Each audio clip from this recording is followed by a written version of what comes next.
Lesson 12, December 12 to 18. 18th of December is my birthday.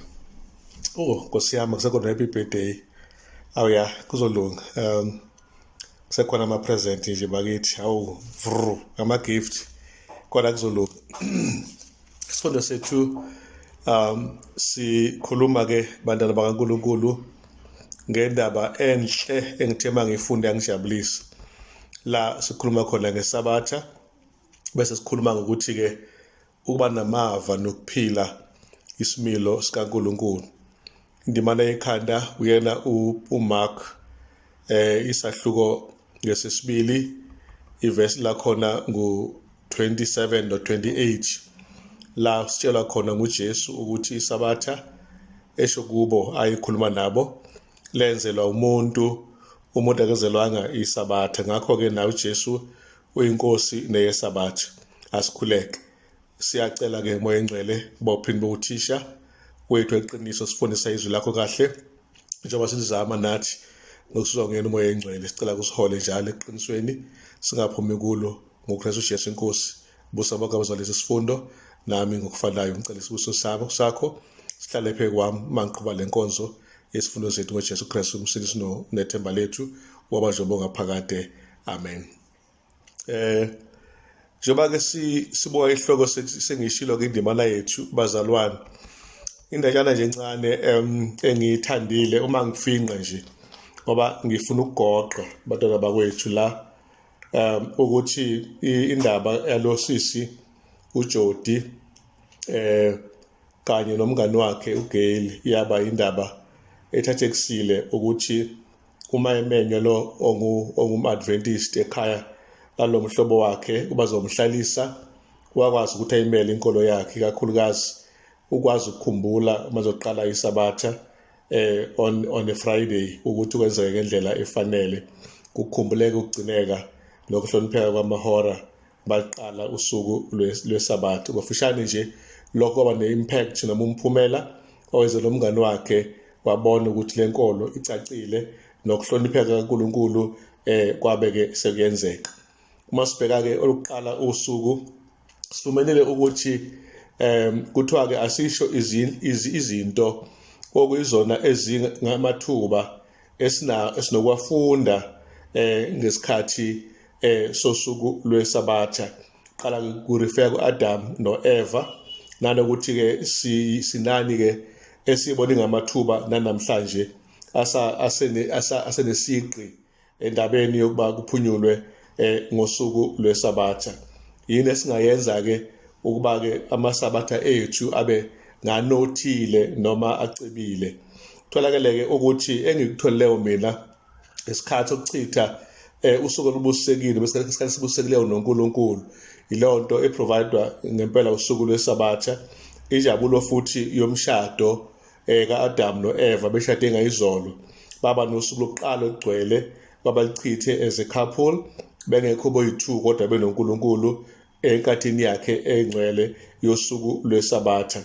Ukujabulela-ke ukubona zonke iy'lwane uJehova azenzayo zingenabo ubutha kubo ngoba phela kakabikho indaba yesono. Ukujabulela futhi-ke ukuba bakwazi ukudla okwakukhona kwakekho ndlala e-Eden. Kwakhona ukudla phakathi kwaloko kudla iy'thelo lezi ey'hlukene kwakhona nomuthi wokuphila abe namathuba nangalisabatha ukuthi badle babenganqatshelwe ukudla kulowo muthi. Okunye-ke sikufunda kuNkulunkulu-ke nakwimvelo yakhe ukuthi lokuqala isabatha ilona-ke liyisibonelo samaviki onke kuze kufike ekupheleni ukuthi iviki limi kanjani. Uma ufuna ukubona nje ukuba kweviki hlehlela emuva kuGenesis 1 noGenesis 2 uzobona ukuthi iviki lithatha yiphi ishape since then kuze kube namhlanje. Usuku olandelayo langesonto sithole ukuthi kuthiwa lesi sikhathi sokurecover. I-recovery-ke la isabatha-ke lisinikeza-ke isikhathi sibalulekileyo sokuba namava ohambeni lwethu lokuthola.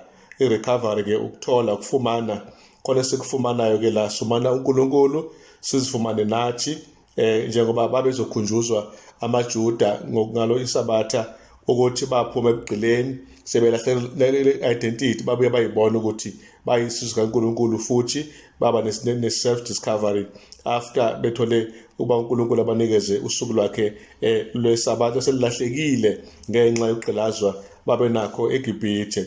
Okunye ke sikutholayo lapha ukuthi imana le eqhamuka ngezinsuku eziyisithupha ingaqhamuki ngosuku lwesikhombisa yaye bafundisa ukuhlonipha uNkulunkulu nakho ukubakhumbuza usuku lwakhe lwesabatha oluyingcwele kanye nokuthi insuku eziyisithupha kwakufanele baqoqe usuku nosuku okwanele ilanga kungabikho ngaphezulu ngoba bakholwe ngaphezulu kuba because vele kubona kodwa futhi okuphawulekile ngosuku lokulungiselela ongolwesithupha kwakuqoqa okubili kodwa kungaboli ngenxa yokuthi uNkulunkulu wefuna bafundisa ukumlalela nokuhlonipha usuku lwakhe olungcwele okusuku lwakhe lesabatha ama-Israyeli. Lonto ke eqophekile engiyithandileyo ke futhi okunye ke la ukuthi isabatha liyasiza ama-Israyeli asendulo ukwamukela ububona kanye noNkulunkulu wabo ukuthi bangobani nokuthi uNkulunkulu ungubani.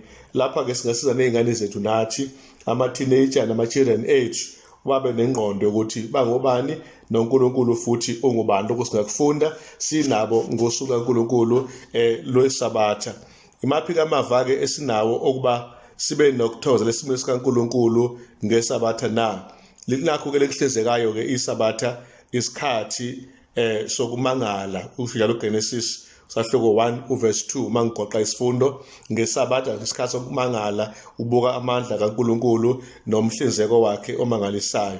Isikhathi sokuthola obekade sekulahlekile identity recovery uExodus 16:14 to 29. Isikhathi sokufunda okusemqoka nokubalekile okusokanqangi time for learning priorities kubeka njengononina izinto. Isabatha ke lakha ingxenye ebanzi yalokho kuhlele konjengaloyo nokuvuseleleka ukuhlumelela. Isaiah 58:1-14 singabavala isikhala uma ngabe sigcina usuku lwesabatha ikhala ezidalekile uma abantu besuka kuNkulunkulu ziyavaleka ngesikhathi sikhumbula usuku lwakhe olungcwele. Isikhathi sokuthola ke ibalance Matthew 12:1-13 ibalance esekuthenini kuhle kwenze kuhle ngesabatha nakho kubalekile. Yes siyakhonza kodwa makukhona imisebenzi emihle esenzela omunye umuntu odingayo ngesabatha njengokutakula isilwane odakeni leyo nto yamukelekile nokuhambela umuntu ogulayo esibhedlela ngesabatha nokunye okunjalo kwamukelekile. And then isikhathi ke somphakathi lapha ke ngeke ngamangala Zeno 13 verse 16 and 26 kanye futhi namanye amavesi eza ngasemuva ukuthi hey bazalwane ngesabatha umphakathi wonke wabangcwele unethuba lokuhlangana ndawonye uzokwazi ukuthi mawusondayo bese uyafunda. Ingakho namhlanje ngesabatha isikhathi sokufunda more than anything siyafunda uma ngabe sifika lapha ke esabatheni. So lokho nje kafushane hlobo esithandekayo engithi ngikubeke ingcinyane yethu yokuqala ugoqa sonke isifundo sethu. Uma sibuyela ke kuso la sesibheka nje emveni kokugoqa lokho okuncane esengikwenzile indaba kaJudi sesijodi sikhulumile angeke sahlala kuyo kodwa ake uthi ukuyiphinda sihlobo uyikhumbuza nawe ukuthi yini ongayifunda kuyona. Lapha ke kumangaleni bazalwane njengoba sibona uGenesis 1 noGenesis 2 embula ukuxhumana okwakukhona phakathi komdali nendalo naphakathi kweyidalwa engabantu nomdali. Sibona ke ukuthi le ndaba ke endalo iba ngebaleke kakhulu sifunda izifundo eziningi kuyo nanokuthi ke ekuphetheni kwakho konke ke uNkulunkulu wayebusisa isabatha usho ukuthini ke uma elenza libe ngcwele. Leyo imibuzo esithanda ukuthi icaciswe namhlanje kafushane nje. Uma uthi cela ingcwelisa isabatha usho ukuthi usuku olungafani nezinsuku zokusebenza ezisithupha olokuphumula olwesikhathi esikhethekileyo sokumangazwa uNkulunkulu ngemisebenzi yakhe emihle amangaza ngayo lokho akudalile ongabantu bakhe nokumethemba nje uNkulunkulu uthi uyohlinzeka singeke emsebenzini ngosuku lwesabatha. Leyo nto ibaleke kakhulu basifunde uma ngabe qhamuka phambi kwamehlo ethu usuku kaJehova lwesikhombisa usuku lwakhe lwesabatha. Leyo nto ke ebalekile engithi asibambeke namhlanje ngenkinjo. Cabanga nje our first parents Adam noEva first encounter nesabatha labo benziwe nje ba-fresh ngayizolo, benziwe ba-fresh Adam no-Eva ngayizolo, babephuma lapho nje balalo suku bokuqala ngosuku benziwe ngalo, beshadiswe ngalo, kuyase sekuyisabatha. In fact balale sekuyilona isabatha ngoba phela qala kusihlwa ngokusho kaNkulunkulu. Ilonto ke siyitholayo la ebalekile esemqoka edla ongazange uze uyibone. Ibala sonke isithombe sika-Adam no-Eva kwelokuqala isabatha, okwazi ukubabona ke kusuku lokuqala bephila bengabaganene, futhi ke ngokuqala babasichithe isikhathi kanye noNkulunkulu. Lolo suku lokufunda, what a day of education that was. Ngakho ke baqala ukufunda ngaye uNkulunkulu njengodala yonke lento enhle abakwazi ukuyibona, bamangala ke ukubona izindlovu namaxoxo lakho konke kuhlukile okunye nokunye, kubonakala ukuthi uNkulunkulu uyena othe wakudala lokhu kuhle kangaka. Bona namajirafa amoyizelayo, bebona namabhafalo njalo njalo. Yazi nginaso isithombe hlobo sami sokuthi namhlanje uma uya esiqiwini uyobona izilwane, uyalaphana unovalo ukuthi ivala imoto ngoba sezokulimaza. Ngiyabona uAdam noEva beza nje elwaneni, nazo zizakubona kungekho nje into nencane yolaka esilwaneni. Leyo nto we miss that. Siyafisa ukuthi uNkulunkulu uma umhlaba esenze kabusha siphinde futhi sibe nenye experience yokuhlala nezinyoka zingasesiyona ingozi, namabhubesi namakati asentabeni nama-wild dogs, konke uma kube kukhona emhlabeni omusha kungasesiyona inkinga, sesibuyele back to Eden. Leyo nto iyoba nayo futhi ngemangalisayo nangesikhathi esizayo, kuba khona ukujabula komsindo wezinyoni owahlukahlukeneyo namaphunga amnandi esiwabonayo ezimbali esiwahogelayo ahlukene, nobudlelwano obukhona, nokuba nomthwalo wemfanelo kanye futhi ke nokunakekela nothando. Yonke lento uNkulunkulu wayebekile eEden ukuthi imangaze uAdam kanye noEva. Namhlanje sento sesiyathanda ukushoda ngayo, kanti ibalekile. Njengamanje sikaphathani ngisemndenini njengabantu basemndenini, nasikaphathani ngisenkonzweni njengabantu nabandawonye abakhoza uNkulunkulu ophilayo. We missed it laphana eEden, la kube khona ukuqhelana khona, hayi nje phela phakathi noNkulunkulu, kodwa futhi phakathi kwethu nomunye asisatholani. Ingxabano isuka ngobala ngenxa yesono esesikhona. Ama-Israyeli uMose ezokhipha iGibhithe ayisekhohlwe nya ukuthi khona uNkulunkulu, okufanele amqonde ukuthi ungubani isithombe ngoNkulunkulu sabe sesilahlekile nje. Kwafuneka abaqalele kabusha, bazothola ngokuba bazothola ngokukhonza abanikezwa khona ke uNkulunkulu, okubathembisa ke nekusasa elithembisayo. Ngakho ke isabatha ke ladlala ke indima enkulu ukuthi bayithole bona ukuthi bayisizwe sikaThixo nokuthi uNkulunkulu ungowabo. Ngakho ke kacaca ukuthi isabatha labe seliba umonakaliso wokuba bayisizwe sihlelodlana noNkulunkulu ngokuhlukile kwezinye izizwe. Lamava ke futhi babona ke egqama kakhulu ngesikhathi semfundo kaIsrayeli ngesimo semana, bese ke ngasho ngaphambilini ukuthi imana ama-Israyeli ayinikezwa uNkulunkulu ukuba adle ukudla okwanele usuku. uNkulunkulu unediscipline, wayengafuni ukuthi baphange okungale kokweneleyo, kodwa bafuna bathathe nje kwanele ama-oma anele usuku bazokudla, bese bekwazi ukuthi babonge uNkulunkulu, bangakhohlwa imihlinzeko yakhe emihle abenzela yona. Lesi simanga sikaNkulunkulu esenza zonke izinsuku ukuba atshengise ukubanaka nokubathanda. Ngosuku lesabatha kwangehli lutho ke, ngoba lihlukile usuku lesabatha, alifani namanye amalanga. Kufuneka bakuthathe ngaphambi lifike usabatha ngalo usuku lolungiselelo, uze akhulume uNkulunkulu athi yosani lokho eniyakukosa, nipheke lokho eniyakupheka, ngoba ngesabatha hayi bakithi akukho kupheka, akukho kosa, akukho kuphuma futhi bayocosha imana, ngoba yayingehli nje njengoba uNkulunkulu Jehova ngezinsuku lezi ezinye eziyisithupha evikini. So ukudla bekudingekile, kodwa kufuneka bakuthathe double portion ngosuku lwani lwesithupha, kodwa kusela lokuqala kwelesihlanu thatha nje iportion enele usuku nosuku. Ama-Israyeli ke ayesedlela imana ngezinsuku ezingamashumi 40 eSodom 16:35, kodwa futhi uMoses yabakhombisa ukuthi ngale mana bayakhunjuzwa ukuthi uNkulunkulu bahole kanjani ngesikhathi besehlane. eSodom 16:32-33 uphinde kubevelela okunye okuqamayo ukuthi lawo ngamava ke ababezoba nayo kakhulukazi isikhumbuzo lesi uma kufika usuku lwesabatha. Ngakho ke isabatha ke lona elicacisayo kuba Israyeli ukuthi bayisizwe esikhethekile sikaNkulunkulu. Isabatha lawa inceda abayizela uba ayithole ububona noNkulunkulu ukuthi banoNkulunkulu onjani ohlukile ezithixweni.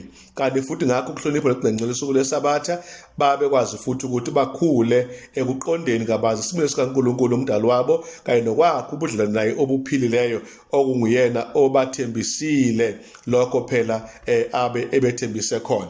Kuyacelakala ke la ihlobo ukuthi asingathi liyabhora isabatha, asisize nezingane zethu ukuba ke zikuthokoza kuba sesabatheni bangathi kuyabhora. Angikhulume nje kwi-level 5 hayi kwakubukhuni la ekhaya nabazukulu, hey futhi lo mncane womfana wayebhoreka kubona ukuthi azabuze kuphela nini isabathi ngoba manje akazi nokudlala ngokukhululeka, akazi nokubona bopopayi bakhe wakavela neHawu TV lesi siyibuka manje noma nayivela ihole lodwa nje kuphela mhlawumbe sijabulele bese ukuboneke okwase Cape Conference noma wasethi usipha 2 hours kuphela. The after all other hours awanalutho to occupy them. So sasibafundisa uthola ukuthi i-concentration ayikho kahle lalibhora ngempela kubantwana usuku lwesabatha. Asifundise ingane zethu ukuthi isabatha alinayo ibhodom kodwa usuku lwenjabulo ukufunda ke izinto ezisemqoka nezibalekile. Ngosuku lwesabatha ke sifundiswa okusemqoka noma okubalekileyo okuyikhona uNkulunkulu afisa ukuba sibe ngabathandayo ukuyenza intando yakhe uNkulunkulu. Isaiah 58 uyena kophethe konke ngisho nokuzila okuyikho nongeyikho kulapha esabatheni. Emini kulapha Isaiah 58 kanye futhi nokuthi ke uma sibuyisa unyawo lethu kulo isabatha singahambi indlela zethu, singakhulumi ize, singenzi izinto uNkulunkulu angayifunanga ngosuku lwesabatha. Idiscipline yesabatha ingasifundisa idiscipline naseyinsukwini zonke nje zokuphila. Leyo ndawana engiyithandile ibalekile ukuthi uNkulunkulu wayefuna uba ibehavior yethu uyiphatha kwethu kube ngokushintshile nokusinikela kwakhe umthetho uNkulunkulu kubonakale ukuthi kuyinto enhle kangakanani. Isaiah 58 uyaqhubeka ke veza lokho uNkulunkulu akubhekile kubantwana bakhe ukuthi uNkulunkulu ufunani kithina kuvela phana ku-Isaiah 58.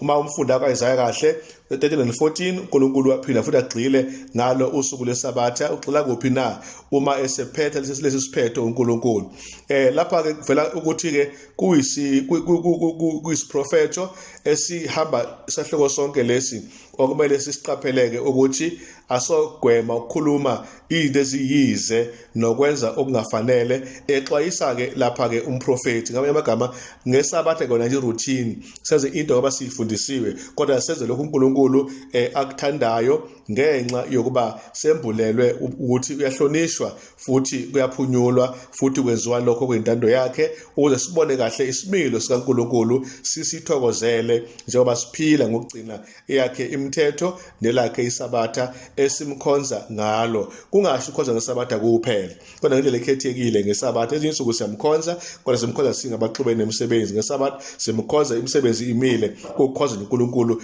ingekho enye into. Ngakho sifunda ke izinto eziningi ezibalelekileyo okumele masiyifunde vele ngaye uNkulunkulu uma ngabe kufika ke usuku lwakhe lwesabatha. Lesibheke ke ibalance uJesu Kristu wagcina kaNkulunkulu kuMateyu 5:17-18. Ngakho ke uJesu Kristu ke naye waphinda futhi aphosela abaleholi bezenkolo inselelo leso sikhathi ukuthi bahumushe kahle phela umthetho wakhe. Akukho lapha uNkulunkulu eguqule khona noma esabise khona inguquko yesabatha. Esinagogeni kwaba indawo lapho babengahluleki khona ukuthola ukufundiseka. Bafunda ngeTorah, bayifunde bayihumushe ngendlela engahlulekile. Ababhali nabaFarisi bazi ngomthetho kakhulu kodwa uJesu Kristu waqhubeka futhi wafundisa abalandeli bakhe ngalo usuku lwesabatha njengoba sesizwileke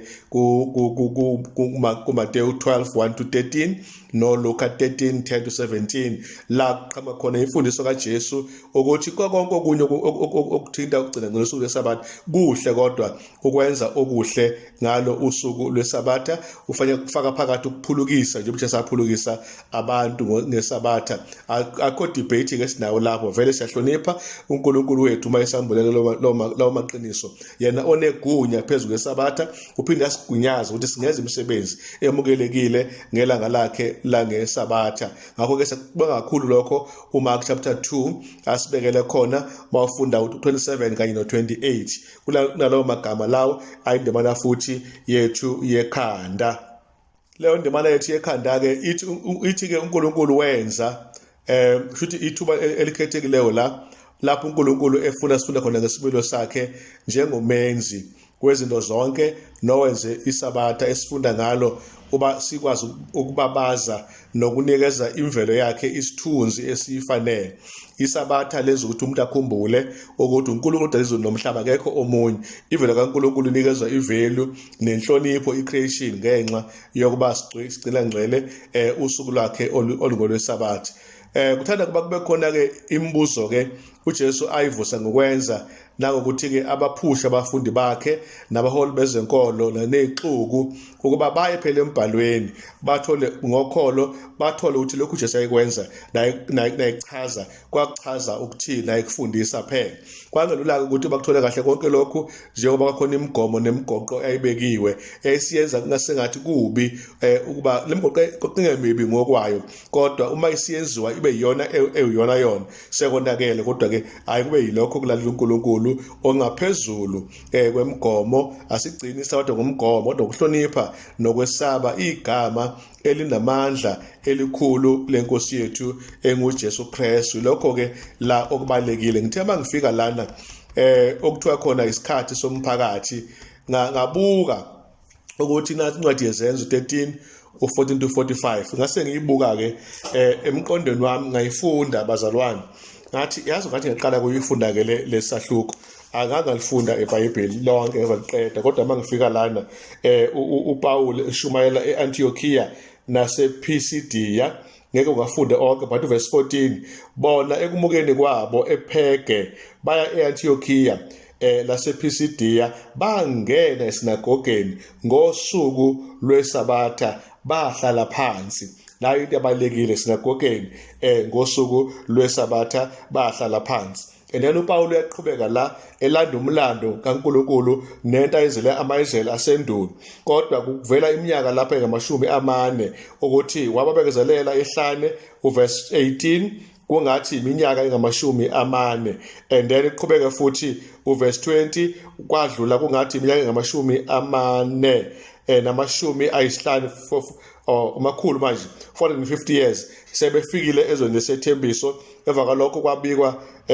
wabanika abahluleli, so sekuyigaba ke manje ngizaba abahluleli ngoSamuel umprofeti. Kuyamangaliswa ukuthi uPaul is so accurate ukushumayela ngendlela eyiyo iTestament endala. Uyifunde kahle akayirobhanga iTestament endala. Uyacacisa ke kuverse 21 ukuthi kusukela lapho bacela inkosi uNkulunkulu wabanika uSawule indodana kaKhishi umuntu wesizwe sakwaBenjamini iminyaka engamashumi 4. So lo mlando uyawulanda uPaul lokho ucacisa kahle ngendlela esimangaliso. Akagcini lapho uthi uma iqhubeka lapha esemkhiphile uSawule ke loyo wabavusela uDavide abe inkosi afakaza ngaye ukuthi ngomfumene uDavide kaJesayi umuntu ongowenhliziyo yami. Bazalwane, uPaul eyazi iTestament endala oyakwenza konke engikuthandayo. And maqhubeka nayo futhi uverse 27 ngoba abakule eJerusalema nababusi babo ababazanga yena namazwi abaprofeti afunda ngamasabatha bawangcwalisa ngokumlahla and then mawuqhubeka nayo uzofika egcineni iyakhuluma indaba yesabatha lapho verse 42 kuya 46 ithi iBhayibheli bakhuluma konke lamazwi oPaul mase bephuma bancengwa kuthiwa ke lamazwi amahle eniwakhulumileyo wena Paul enobani ke naye cabanga uSilas ithi iBhayibheli oBarnabas eqinisweni ithi iBhayibheli kuyabe sithi ke babe sebethi laba lamazwi lakhulume kithi namhlanje kuyisabatha ake niwaphinde ngesathi elandelayo so kuyavela ukuthi ngempela ukukhonza uNkulunkulu after ukuvuka kwenkosi akaze kujike kube elinye ilanga ngaphandle kwalo usuku lwesabatha ubufakazi bombhalo esemeni Elisha buyachichima kuleyo ndawana. Ngakho ke ngithanda lamagama yathi i7 Day Adventist ke inomlando omkhulu ke nayo ekukhuthazeni ubufakazi bokuchitheka isimbhalo uma ngabe sishumayela noma sifundisa ukuthi umbhalo ichitheke nje ibe exposed ivele obala isabalala ukuhlanganisa ke isikole sesabatha nenkonzo yezwi ngesabatha nenkonzo zabantu abasha neminye imihlangano konke lokho ke kukufundiswa okumele kube khona noma kukhona kwi7 Day Adventist ngesikhathi bekhonza okusho ukuthi ke idingo zethu ezinkuluke ukufunda amava ngokubalelekileyo ngemfundo lena esemqoka yeBhayibheli yobuKristu ngosuku laNkulunkulu lwesabatha umhla ka18 uFriday kanti madoda sengikhuluma sengizelwe ngimncane ngizalwe nje izolo bakithi ke ningikhumbule phela angazi ngikhumbula ngani umuntu umezalwa uyakhunjulwa njalo akayekwa nje ingane iyambathiswa ke ningembese ke intwana okuyizipho ngedlala anyway mayihlezi ivuma mayingavumi cha kulungile lapha ke mase sigoqa ke inkulumo yethu kuthiwa ke asikho sinisimiso esesinikezwe kumaJuda sasiqonde kuba aqonde ngokupheleleyo ngalokho ngawo ewazungezileyo siqonde ukudlula kwenza kwesabatha ngakho ke labeka ke isathu lokugcina kwalo njengendlela yokuba lizoba elilungele abakhonza uNkulunkulu linto enhle isabatha ihlokanisa neThixo kanye nokuxhumanisa noNkulunkulu wangempela weqiniso kanye nokugcina futhi ingcwele usuku lwesabatha abantu abayigcinayo mababe ngcwele njengoba usuku lakhe lungcwele ngokukholwa ke masibe ngabantu nesabelo kule kulunga kaKristu ngomyalo wakhe esinikezwa amaIsrayeli othi khumbula usuku lwesabatha olugcina libe ngcwele uNkulunkulu ngalokho wayebakhombisa ukuthi uyena la uNkulunkulu ongcwele nabo babengcwele njengaye uNkulunkulu Exodus 20 verse 8 no 22 verse 31 ngakho ke ngosuku lwesabatha ke bazalwane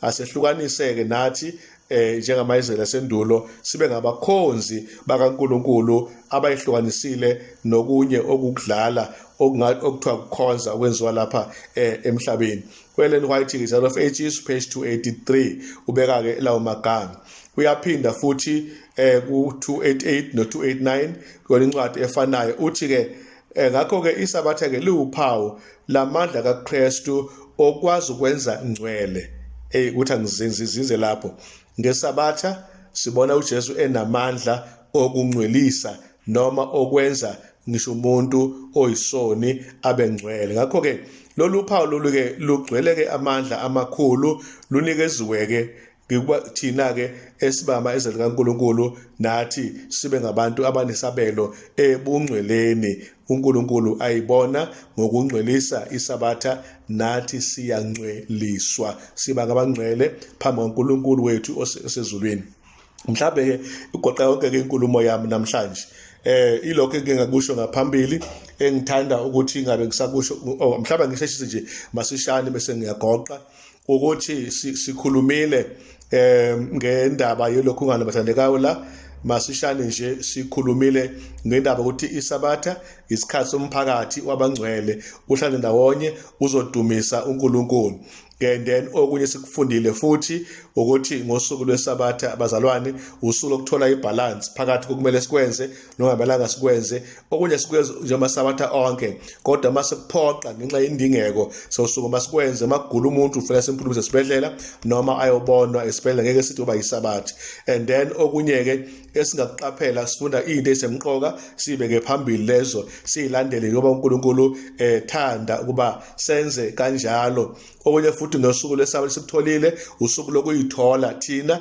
nokuthi singobani nokuthi ungubani uNkulunkulu lona phela esihlukaniswe naye igqilazwa ilesi sono esesenze esisigqeze isikhathi eside nesikhathi sokumangala kumangaze nje iSabatha umangale uma ubona ivela kaNkulunkulu indima nayo ekhanda ke ethi uJehova wenza umuntu ukuba aphumule ngosuku lweSabatha nayo uJesu inkosi neyeSabatha asivale ngomkhuleko mukele umkhuleko wethu inkosi sibuse ngawo sibe sibonge sifunde sisethi simnandi asibe nomphumulo omuhle kithi sonke kuso la manje uzobe ngokwesibili ngoba singiyathandaza manje kuzobe phakade amen.